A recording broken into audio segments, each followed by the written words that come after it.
Shalom Bapak Ibu yang dikasihi Tuhan. Apa yang terlintas di pikiran Bapak Ibu sekalian saat mendengar kata penjara?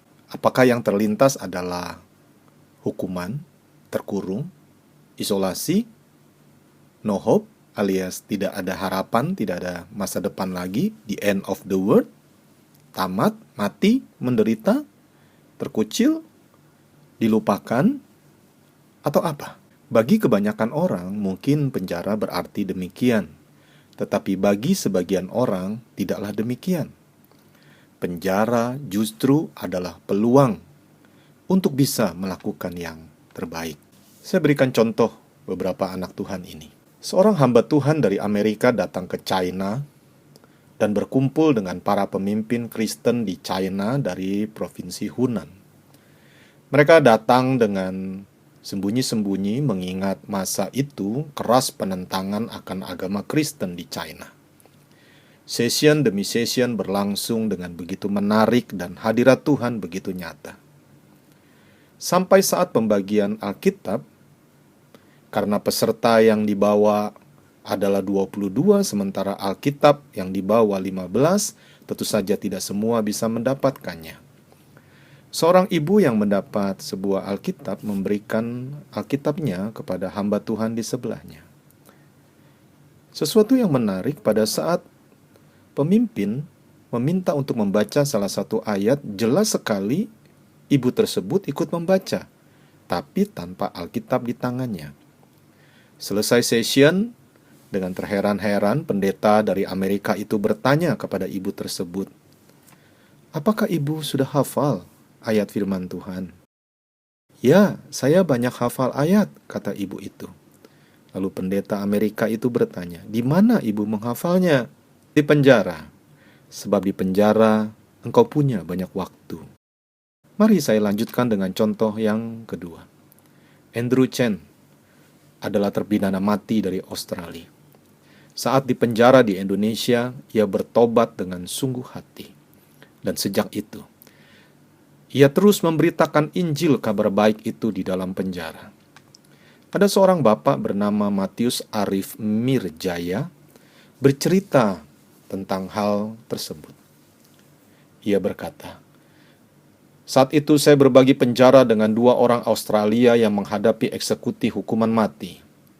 Matius, demikian bapak itu mengatakan hidupnya telah diubahkan oleh Andrew Chen, salah satu terpidana hukuman mati. Matius mengaku, ia sudah keluar masuk penjara untuk kasus narkoba, perampokan, dan banyak lagi hal buruk lainnya. Ia dibebaskan tahun 2013 dan sejak itu aktif menjadi pendeta di berbagai negara di Asia Tenggara."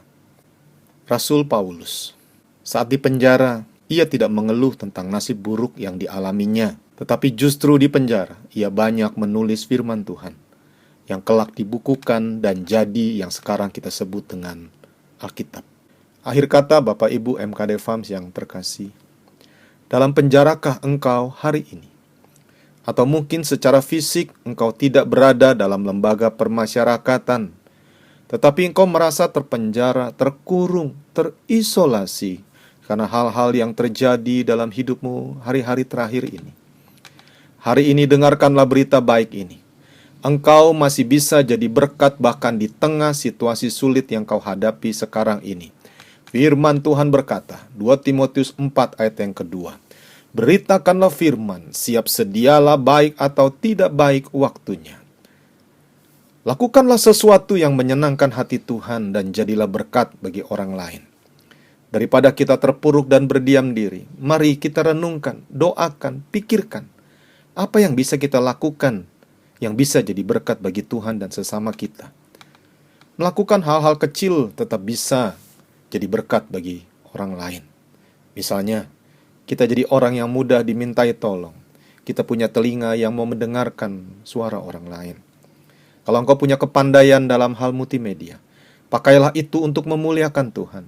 Pakai multimedia untuk mengupload perkataan, gambar, video yang membangun di mana perlu agar setiap orang yang mendengarnya beroleh kasih karunia.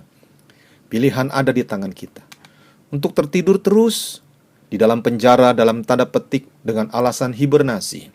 Atau justru kita berbuat sesuatu yang menyenangkan hati Tuhan dan sesama? Pilihan ada di tangan kita.